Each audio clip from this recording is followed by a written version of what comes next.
Hello, my name is Sarah Kerner. Some things about me in regards to identities and communities that I belong to are that I am 27 years old, I am white and femme presenting. I am specifically of German descent. My dad was taking me to Oktoberfest when I was in elementary school, and I grew up in a low income family. And some things that I think don't get talked about much in regards to cultural identity and community that I am also a part of is subcultural identities. If you can't tell by the comics behind me, I'm a little bit of a Batman nerd. And I also am, even though I don't look it at the moment, parts of goth communities within both Augusta, Georgia and Columbia. I live in Aiken, South Carolina. And while I would say that for me, the ideal community is more aligned with the Bradshaw definition, where it talks about things like shared values and norms, more than the dictionary definition of geographic location. Because while geographics can factor into it, like I grew up in Kentucky and I currently live in South Carolina, I would consider myself to be Southern. That would be a community. But I would also expand upon the Bradshaw definition and say it is also about having the best interests of the other people in your community at heart.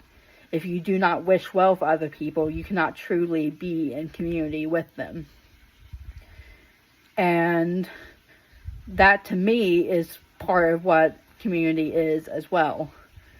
Thinking about, like, within the goth community, we have shared interests in music and fashion, but it also is partially a political subculture that is focused around issues of justice and having each other's interests at heart. And I think that for library specifically, that sort of community is especially important because you need to be thinking about the interests and needs of the people that you're serving. And in that sense, having that sort of definition of community kind of centered around what you are doing is something that could be especially important. And this especially goes into knowing the demographics of the people that you're serving. Do you have a lot of parents? Schedule activities for kids.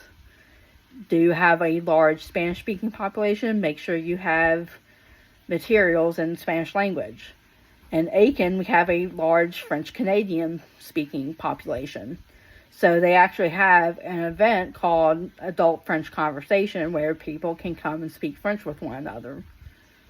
And I just think that, kind of in conclusion, that libraries can learn a lot from the communities that they serve. And they can learn a lot from, in my opinion, the subcultural communities that I have discussed. I know the Columbia County Library in Georgia does events where they have collaboration with like fandom groups. And the Aiken Library did a convention at the library.